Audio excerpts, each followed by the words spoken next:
So we were talking about the Fresh Prince of Bel-Air. Right. And while you were on the show, the Los Angeles riots occurred. Yes. So where were you when those broke out, and how did it affect production? You know, we were on hiatus when that happened, actually. And I was not even in the country at the time.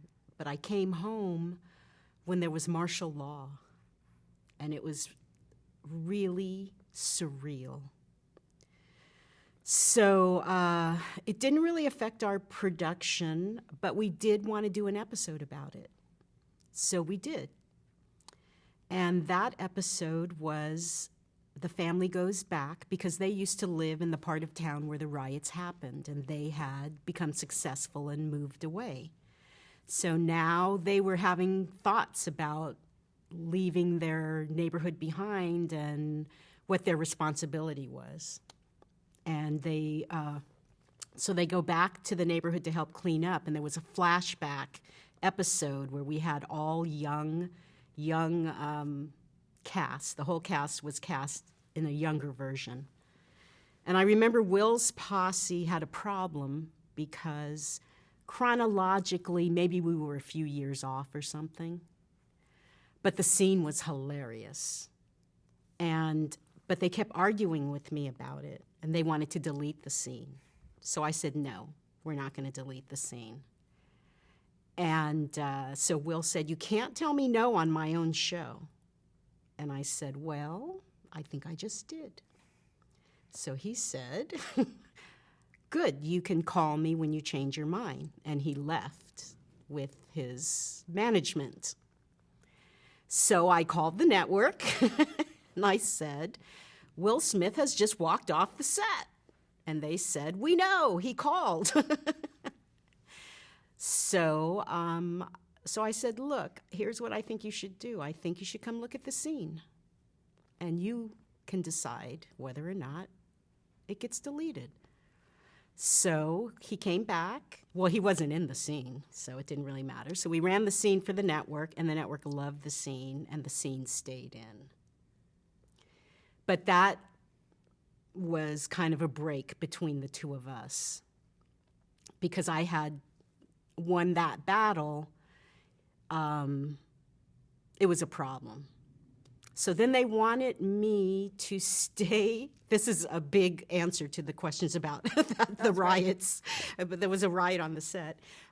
They said to me, why don't you run the show from in your office? Because Will doesn't like you telling him what to do. You'll tell somebody else, and they can tell Will. And so my agent said, we said, no, we're not going to do that. And the staff was very supportive of me, and it all ended up working out. And we ended up shooting that show, which was a great show. And UCLA called after the show aired, and they asked if they could put it in their archives because it documented that the riots, and it just brought up the question about how much do you owe to your old neighborhood, or what happens when you come from meager means and then you move up. Do you forget the people that you leave behind? Those were kind of the issues. And also of the people saying, oh, you come back now after everything's destroyed, but you don't think about us at other, every day. It's only when, this happens. So it was an interesting show in that way, and it was the show where Janet says, or Aunt Viv says she's pregnant. So that was an important show. We're going to pause for a second and do a wardrobe fix, and then we'll... Oh. So we were talking about the LA riots episode, which was a pretty heavy issues show. It was kind of a heavy issue, wasn't it? Yeah, and earlier in the interview you were saying you weren't a big fan of issues. That's when I gave in. I was like, I'll do that issue, but I don't want you crying. Because Will really wanted to cry. And I ended up giving in on that too, but... So why don't you like to do issues shows?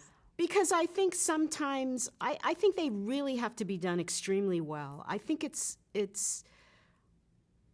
it's hard in 23 minutes, which is really your airtime. I don't know what it is now, but at that time it was really 23 minutes of actual show. Is not very much time to really delve into something and deal with it in, I think, a productive way. And I think it kind of makes light of it, sort of. So, and I don't think that's what people watch the show for. I mean, I think that you can have a point and you can have a moral, and all those things I think are really important. But to take on a heavy issue, sometimes, unless it's done really, really well, I prefer not to do that.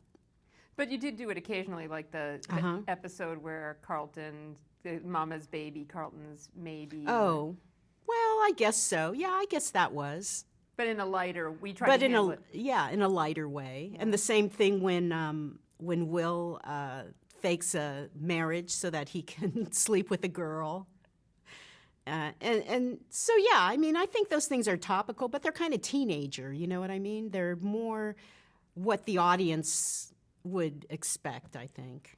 The show did take a kind of more serious take, or confronted racial issues a little more seriously in Blood is Thicker Than Mud, when the boys pledged the fraternity. It seemed like Carlton kind of made a speech that was a little bit more serious. That wasn't me, darling. Oh, that wasn't you. No. Sorry about that. Mine was, I'll tell you one that was kind of interesting was Guess Who's Coming to Marry? Talk about that. That was a lot of fun because the audience so didn't see it coming.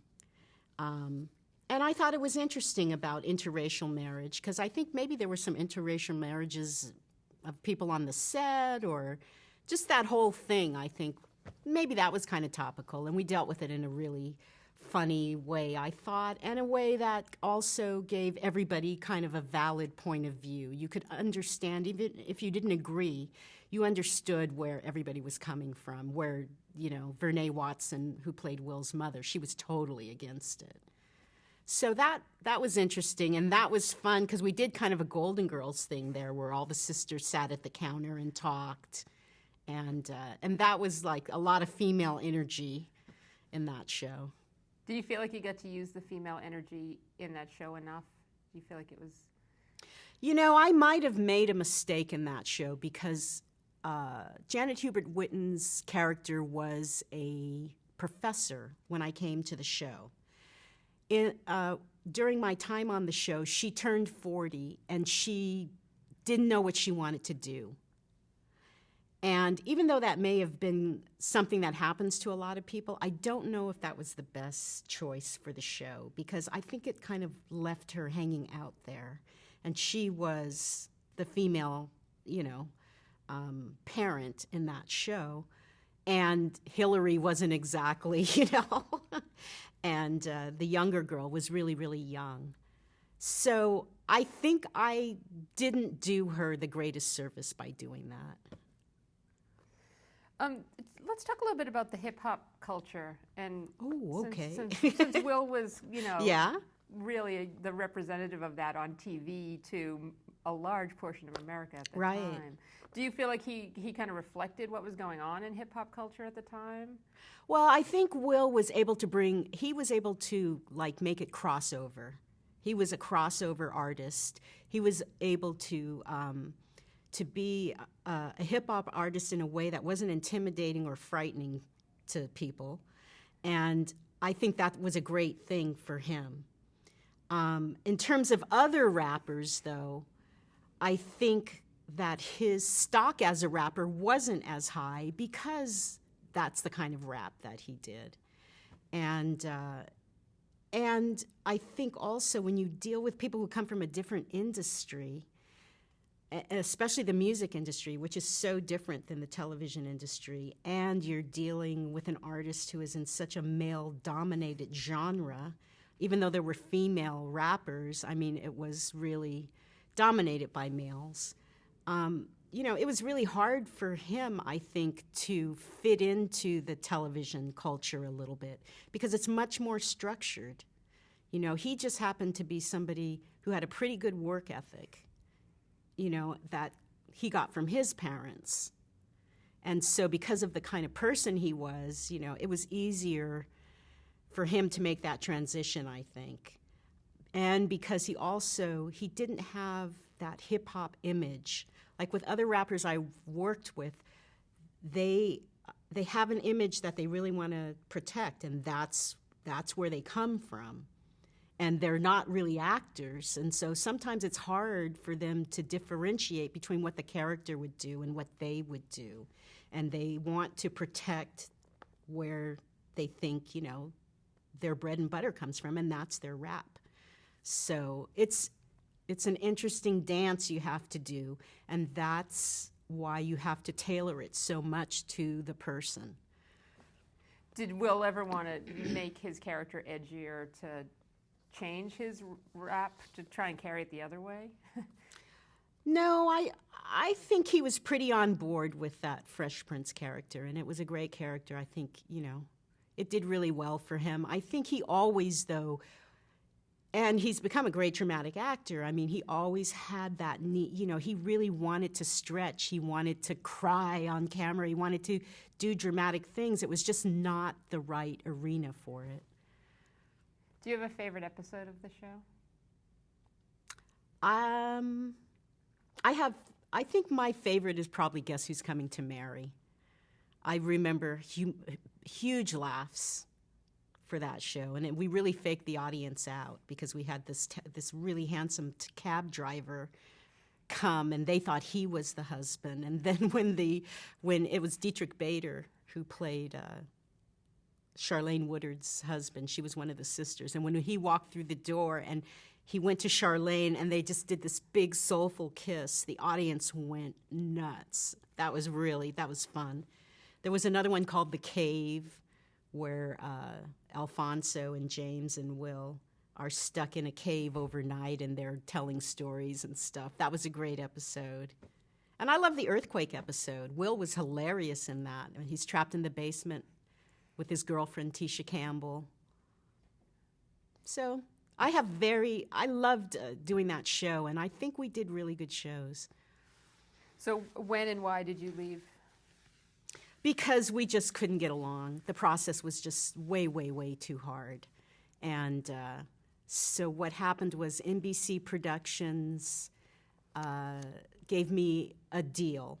So I still was at NBC, but I was creating shows. And then they brought in a new executive producer for Fresh Prince, who they fired before the season started. And then they brought in somebody else. And I think they let that person go. Then they brought in a number of people, and I had heard that that Will said we need to get Winnie back, and NBC was like, no, we're not going to ask her to come back because you've burnt that bridge. But in the end, they did 100 episodes. They invited me to the 100th episode party. I had done 44 of those episodes, which were really tough, so I went. And Will embraced me, and we've talked a few times since then. I've helped him out on different things, and it ended up being a really good experience. It was a hard process, but the outcome was good. That's great. In 1995, you created In the House. Yes. And served as the executive producer. So talk about how that came about. That came about at my NBC deal, and Fresh Prince of Bel-Air was done by Quincy Jones' company, which was called Quest, I believe. And they had another deal with LL Cool J, and they had kind of a format that they wanted to do. And so when I left Fresh Prince, I had done another pilot at NBC Productions that didn't go, and so then they came to me with this. And it was with Quincy's company attached, with LL Cool J attached, and we were going to read Debbie Allen and see about her for the leading lady. So I wrote the script, and Debbie Allen, they kept calling me and saying, Debbie Allen wants to read the script. Debbie Allen wants to read the script. And I said, no, she can't read the script until the script is done. Tell her it has to be finished. So finally, I thought, oh boy, this is going to be a battle between me and Debbie Allen. So then she read the script, and they called me in for the notes meeting, and she said, I have no notes. And that was just so fantastic. And then we sat down and we talked and we laughed because we said they're waiting for the two black ladies to like just claw each other to death. And we're not gonna. Because Debbie comes from the theater also. And, you know, she was a director and a dancer. She's a very disciplined person, knows how it works. We got along great. To me, she was kind of the mother of the show. She would do this prayer every week, and, you know, she was great. And LL Cool J was fantastic. I had never met him before I wrote it. So this was different because even though I knew he was attached, I had a concept already. And so I just wrote from the concept. I didn't really write for him. And then I met him, and it just clicked so great because I kind of wrote against what he was. You know, he's this big, handsome, very masculine guy, but the character is named Marion, and he's very nurturing and holistic, even though he's a football player, you know, but he's having hard times and, you know, trying to come back. That was the whole kind of basis of it, was two people who were kind of down on their luck. And she had just gone through a divorce, and I had just gone through a divorce, so a lot of me was in that. And it just worked out. His character just clicked, and he loved it. He asked me to change one thing. And those two, after coming from Fresh Prince, where the work was good, but it was like I just felt beat up all the time. It was just great to work with two people who were just so gentle and so nurturing and really loved the work. It was great.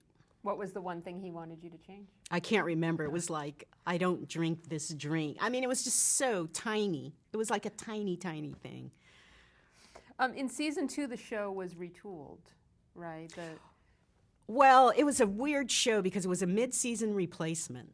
So we did 6, and then that was like our first season. And then I think I did 22, and then I left. No, I wasn't asked back. That was again, I was too bossy and too opinionated. I did not get asked back. For the actors or for? For the network. I never had problems with the actors. But I remember we wanted to do a spoof on The Cosby Show, and they really didn't want us to do it. But they kind of said, okay, whatever. So we did it, and it was huge. It got huge, huge laughs, and then they wanted to cut it. And I just couldn't believe that you would want to cut something that was so funny and it fit. But I guess they didn't want to offend him. But I always checked with Bill Cosby before I did anything about him. I would just call him up and go, do you mind if we make fun of you? And he would go, no. So that happened, and I think there were a couple of times where we bumped heads a little bit. Maybe I questioned things a little too much. I rubbed somebody the wrong way, obviously. And that was that. Do you think, and this is the age-old question, do you think if you were a man you would have been considered bossy, or? No, I don't think that. I remember one time somebody told me that they were in a meeting and they said, that Winifred Hervey has a mind of her own. And I thought that was so hilarious because I didn't know what was wrong with that. It made it sound like I was a mule, sort of, you know? Like they want to beat me to go this way, but I want to go that way. So, but for me, it was always about the work. You know, it's not about, you know, I thought of it or I'm in charge, or it's what works best, you know. So I don't think that I would have been treated the same way. And I don't. So you weren't around when the changes were made?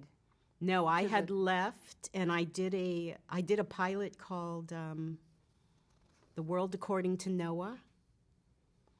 This is and during the note session, they didn't like my expression. My line producer came to me and he said, they want to replace you. And I said, why? And he said, because they didn't like the look on your face when they were giving the notes. And I was like, are you kidding?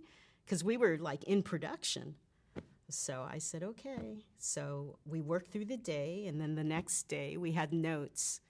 And we're sitting at a long table, and there's a mirror.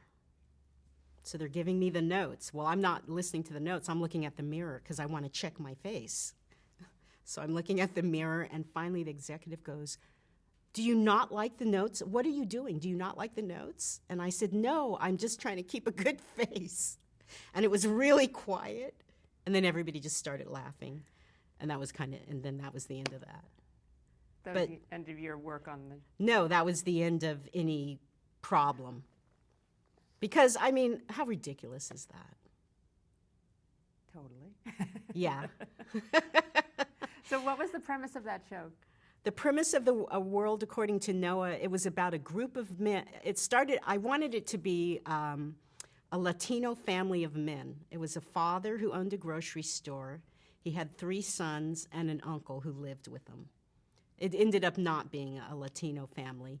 And one of the sons marries a woman, and she moves into this family of men. So it was about how having a woman come into this whole male environment changes everybody. And it was told through the point of view of the 12-year-old brother who feels really displaced because he has to give up his bedroom and because he has to give up his big brother. So that was the premise of that. Who was in it? Robert Picardo played the father. Kenneth Mars played the uncle.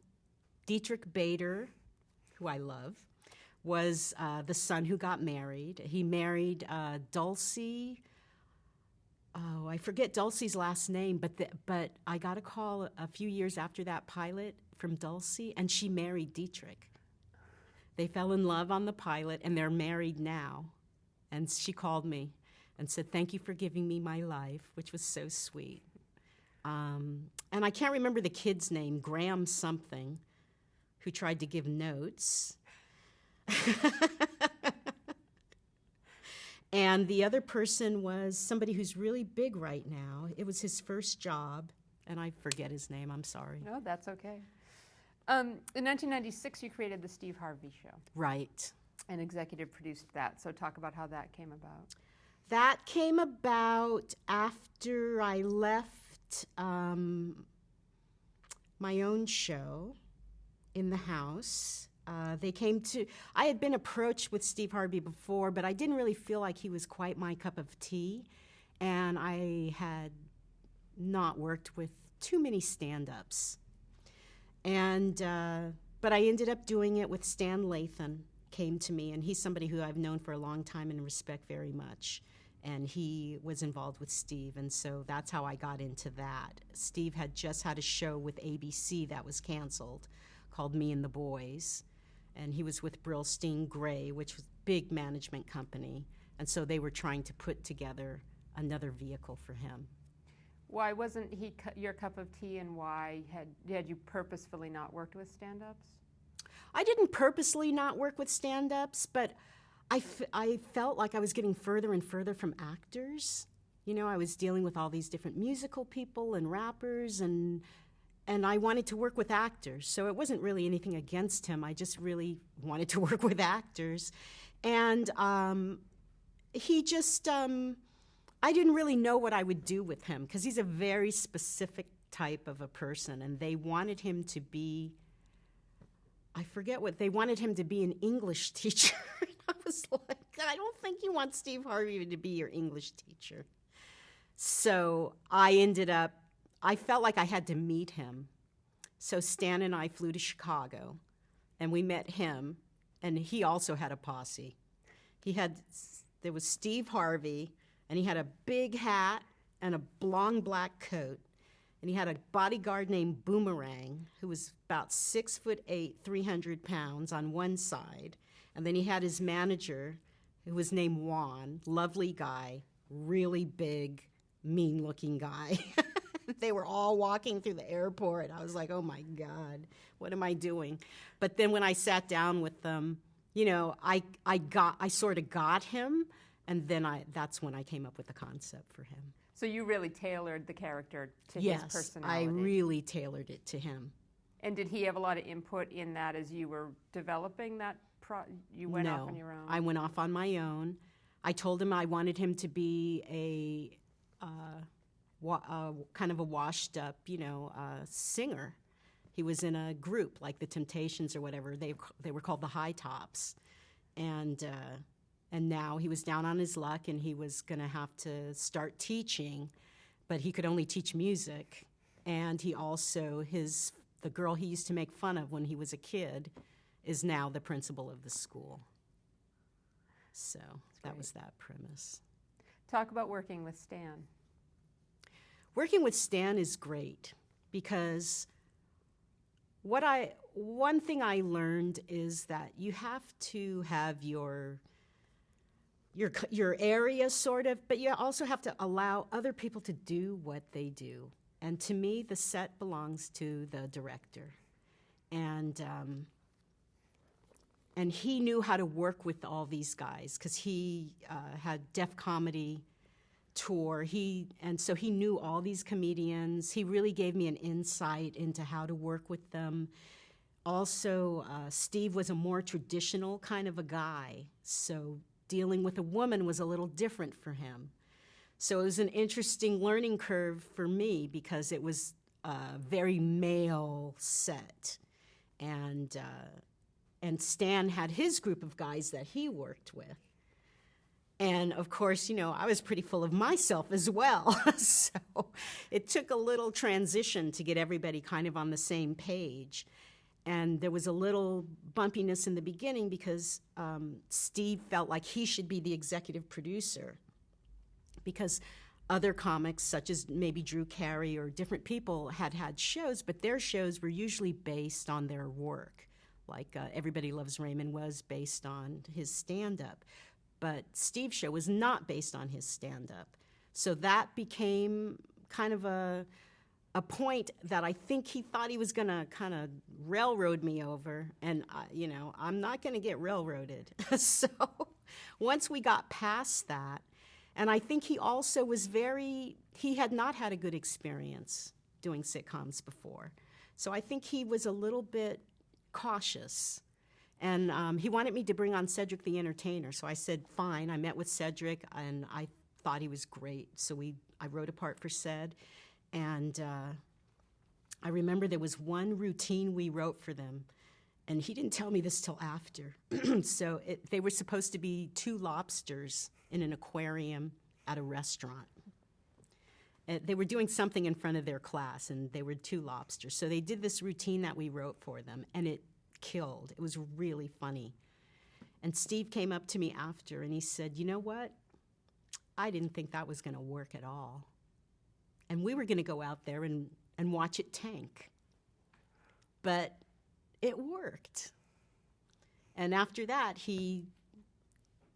then he trusted me, I think. And he was really good. He really liked to have new stuff. So we would always have like 5 jokes or something. We just, we'd do a take and then throw in another one.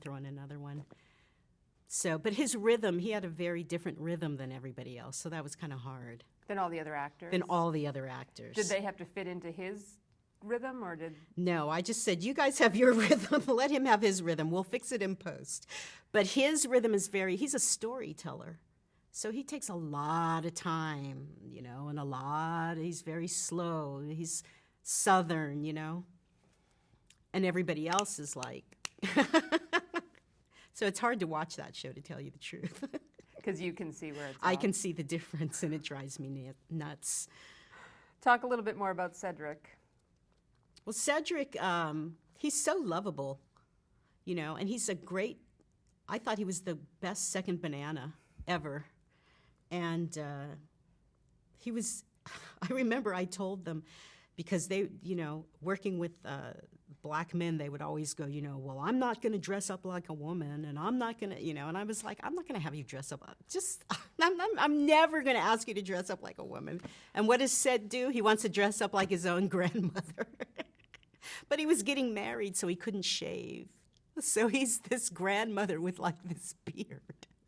So that was his idea. That was his idea. I said, I promised them, you won't have to dance and you won't have to dress up like a woman. Talk about working with Wendy. Oh, Wendy was great. Wendy's a dancer, a trained dancer, and a really good actress. And so we came up with a little bit for her that she's really, really competitive.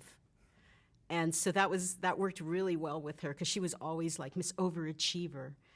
And we did one show where they had a dance contest, and she ends up dancing with Cedric, and she wants to win so bad, and he throws out his back, and she does all these hilarious dance moves.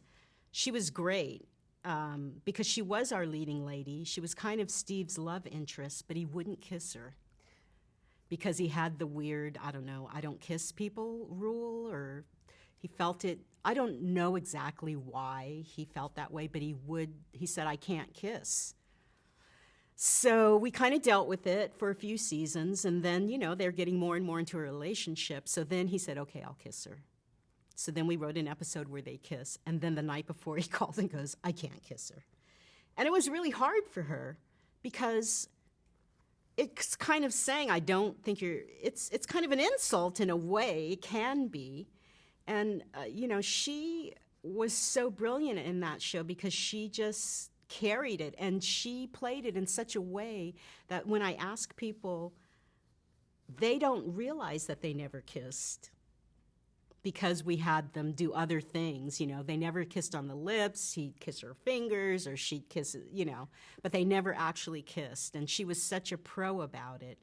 And the cast was great on that show because the two leads were stand-ups. Neither of them had ever done. Well, Steve did a little bit. He'd had that one show.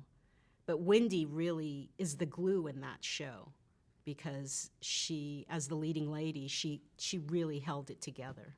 Her and Terry Vaughn. We'll talk about Terry Vaughn. Terry was a character that was not in the pilot because we didn't have enough money, but I really wanted that character, and we read and read and read. We could not find anybody to play that part. She was the last person who came in, and she was it. And she is such a sweet person that she had been having trouble in her acting career. She wasn't getting any parts, so she worked at Colors of Benetton in the mall, right? She got this audition. She auditioned for the part, and she got the part, but she felt so bad about leaving her job that for the first week she worked there and did the show because she wanted to give them notice. Isn't that great? It's amazing. Yeah. Talk about William Lee Scott and Merlin Santana. Oh, well, Will had a little bit of a career before he came to us. He was a film actor. And he was a hard get. I think he was very apprehensive about doing the show. He had some bad in his neighborhood with minorities. And so it was a little hard for him, I think. He was very, very a young kid. And Merlin, of course, had been acting for a long time. Merlin was the first person that we cast. I mean, we didn't even cast him. He just had the part. And, unfortunately, he died young and tragically. But he was an incredible actor and a very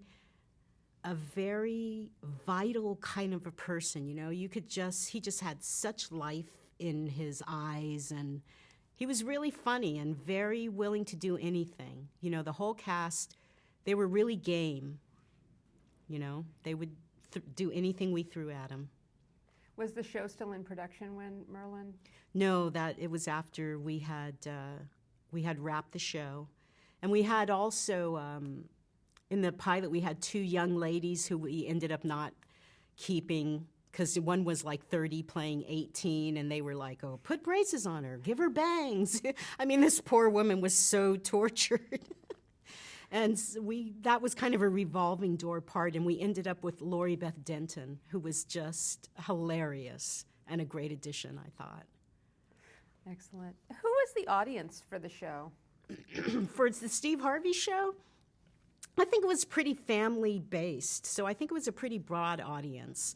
Because, a lot of the grown-ups like the grown-ups, because we did a lot of grown-up stories, but it did take place in a high school.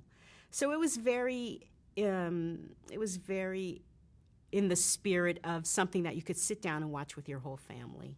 And that's who you intended to have, like the audience you intended to have watch, really. Yes, exactly. Yeah, the 8 o'clock, 8:30.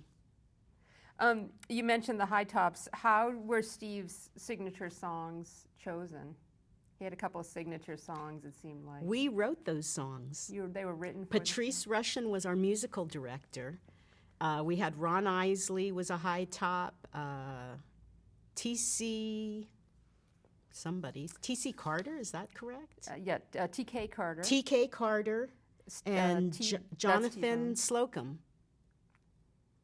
And we wrote the staff and I wrote all those songs, and it was so much fun. And then we would give them to Patrice, and she would put the music to them. And we had, for the choreography, we had Fatima. I can't remember Fatima's last name, but Fatima is a beautiful choreographer who choreographed many great videos. She did all the choreography for the High Tops. And those were some of my favorite episodes, were when all the High Tops were there. I love doing those musical numbers with them. That's awesome. Talk a little bit about working with the WB. The WB, well, at the time I was at the WB, they did a lot of comedy.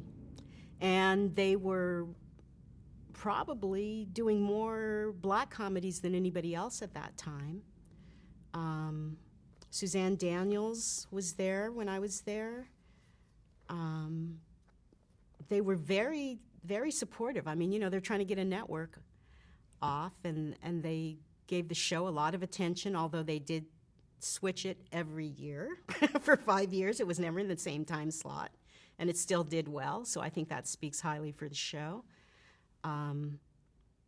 They were very supportive, the WB, and they were, they did have a point of view, and there were certain things that they wanted, but it wasn't anything that we couldn't deliver. I think we may have had differences about a few things, but I think generally they were really good. I mean, Steve was not easy. He was difficult to deal with for them, I think, much more so than for me. I thought he was pretty well behaved, actually. But he did give them a hard time. About their notes, or? About their notes, about his pay. Just about how he was treated, I think, how he thought he should be treated. Were you in production during 9/11? It was 2001 in the show. Yes, I think we must have been in production. But I was at home because I remember I was at home when that happened. September. I don't remember it in terms of the show, to tell you the truth. What's your personal memory of it? Horror, because I was watching TV at the time, and it was before they cleaned up the footage. And it was terrible. And I remember being really, really depressed. And I had 2 small children. And I didn't really know how to explain it to them or why I was as upset as I was. And I remember, though, we went to the movies about a week later to see Zoolander. And it was a great experience to go from all that to Zoolander. That's why I always remember that movie. But it was pretty horrific, and there were a lot of people. I think at that time I might have been doing Home of the Brave by then, because I do remember some of our crew members were ready to go home or join up.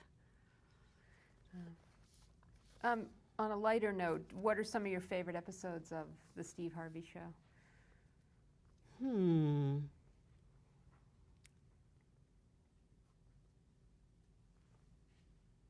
I like the dance episode because I like the physical part of it.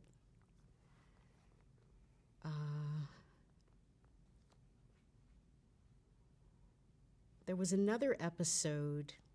I love the episodes with Lady of Rage, who played Coretta, the bully. There's an episode where I think Steve and Cedric go out of town, and Merlin and Will have a party in the apartment, and they don't invite Coretta. and she crashes the party. And she's like this very Zoftic, mean-looking lady, you know. And we had her in this frilly dress with a party hat, and she had these ruffled socks with little shoes on. And I remember the camera was like a waist shot, and then they widened out. And when the audience saw those socks, they just started. It was the biggest laugh. That was a pretty funny one. And I love the one also where Merlin's having a disagreement with his father, and his father is Dominican, and they have a conversation. We did it in Spanish, and that was a great scene. I loved doing it. I loved his Dominican background. It was fun to write that. Did you have a favorite recurring gag? A recurring gag? Not that I can remember. I don't think we did a lot of recurring gags. Well, you had like Levita's relatives, like named after food. Well, you just said it. That was it. That is my favorite recurring gag. We always named her relatives after inanimate objects. So it was something you could buy in the grocery store. She had a brother named Duracell, and she had a cousin named Bruschetta, and there was. I forget some of anything. There was Aunt Crayola. Kinko, and then for a while they were named after cars. There was Solara, and how did that come about? Because it's in real life. And we got her name from one of our writers because someone in his family named their daughter after a liqueur called Alizé. So she was Levita Alizé Jenkins. Why did the show finally come to an end? I think they just decided to go a different way at the network because it actually lasted longer than I thought it would, and because they were going to have us go away, and then they had us come back. And I know budget also was a huge thing on that show, and we actually changed the whole way we produced the show in order to have enough money to do the kind of shows we wanted to do. We shot on a 4-day schedule. That was a new thing, and that was to allow the stand-ups to be able to still do some stand-up because we wanted them to be able to go out and, not be so tied down. So that was one reason we did it. But another reason we did it was to save money, and we ended up doing wraparound. We did wraparound shows. It wasn't really fair to the crew, I have to say. But and then toward the end, we blocked and taped, and we would do 2 shows a week that way. Was there ever talk of it going for another season, or? Every season it was talk going for another season. Then we went for another season. Then we went for another season. And finally I was like, who do I have to kill to get off of this show? Because it keeps coming back.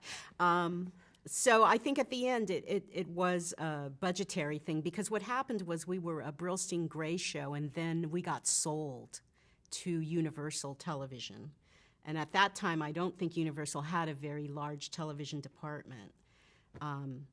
So there were very few shows. We moved from CBS to the Universal lot, where we were the last stop on the trams, and we would hear them say, "Facade is a French word for false front," every day, 4,500 times. But I think it was budget. And I think Steve wanted to move on. I think he was tired of doing the show, and his background is radio and stand-up. It's a lot easier. So you mentioned Home of the Brave. What's your memory of that experience? That was really different. That was the first time I did an hour, and it was based very much on my military background, growing up in the military. It was Aaron Spelling's productions, which Aaron Spelling, the god of television. And I actually did get to work with him. He was ill at that time, but he was there, and that was incredible. And E. Duke Vincent was there, who is a name I grew up on, watching Streets of San Francisco and all that. So that was really great. And so it was an hour. They really liked what I wrote. And Steve Miner directed the pilot. We went to bases. We had airplane. It was just fantastic. We went up to Camarillo, to the naval base up there. We shot a lot of stuff up there. And the Navy pilots, did a lot of stuff for us. We were in the cargo planes. We were on the base.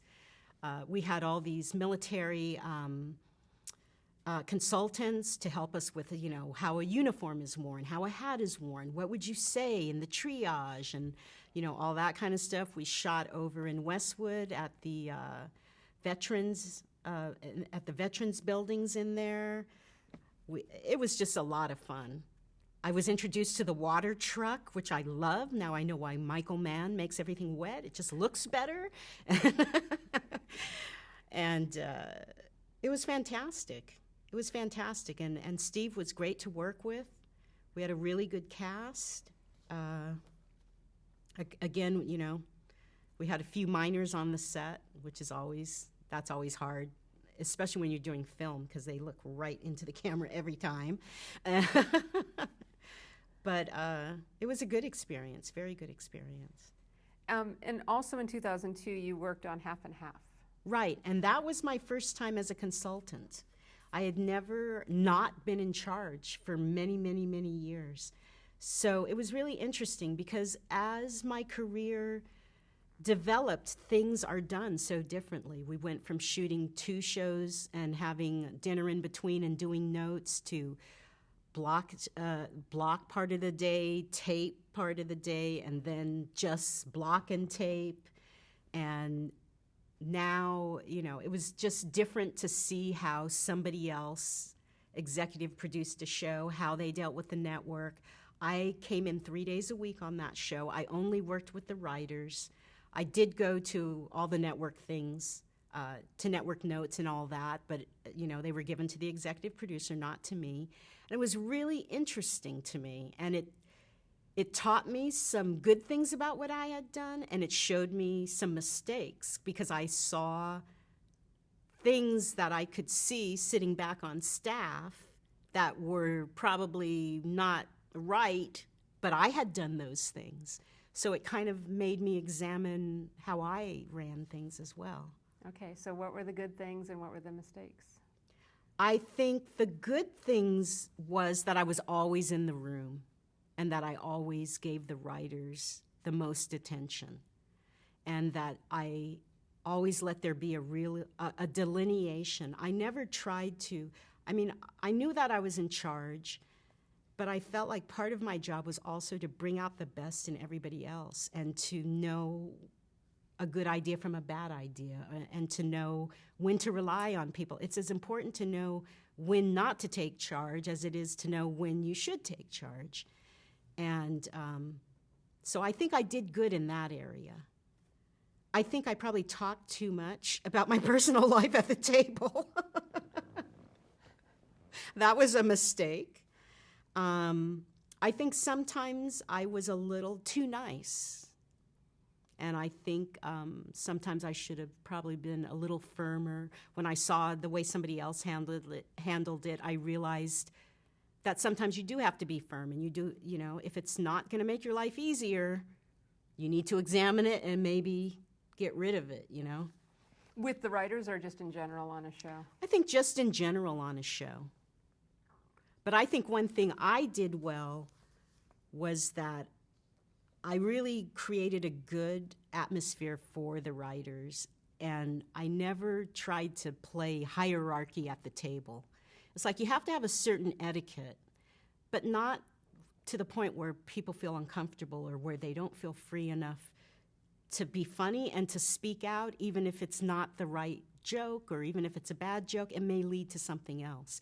So you have to give people that,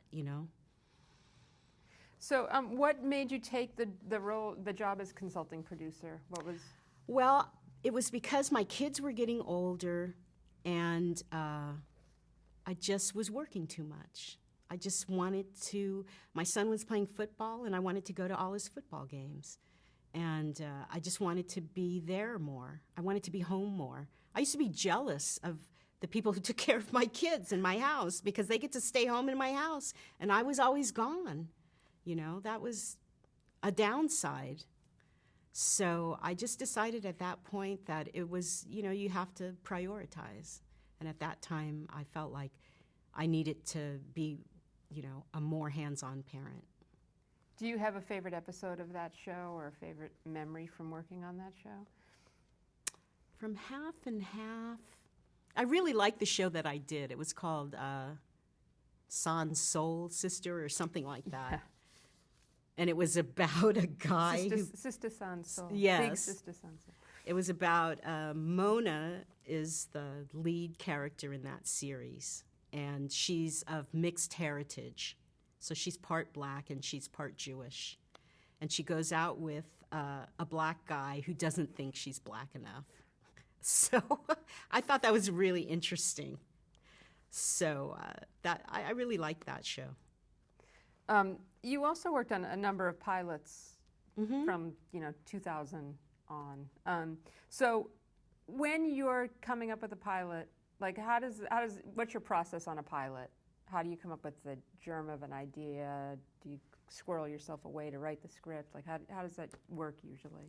Well, sometimes, you know, it's different. Different situations are different. Sometimes it's something that I feel like I want to write. I want to tell this story. So yes, what I usually do is it's thinking and seeing it in my head and visualizing who are the people and just writing it down as it comes. Oh, a scene like this would be good. Oh, this person is this way. Or, you know, they have these characteristics and this person will represent this and that.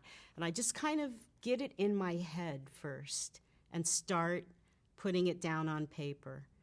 Then once I get the people, then I start to think about how they fit sort of into the situation and what is it that I'm trying to say. And especially in a pilot, it's almost like the people are who they are the minute they open their mouth. And so you're trying to find what are those distinctive things about them.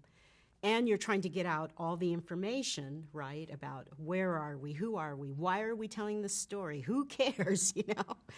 So those are the kind of things I think about, and then I start to see scenes, and I'll start to write them down. And then when I have enough, then I start to try to structure them. And even structure has changed. When I first started, it was comedies were 2 acts. You would write to the act break.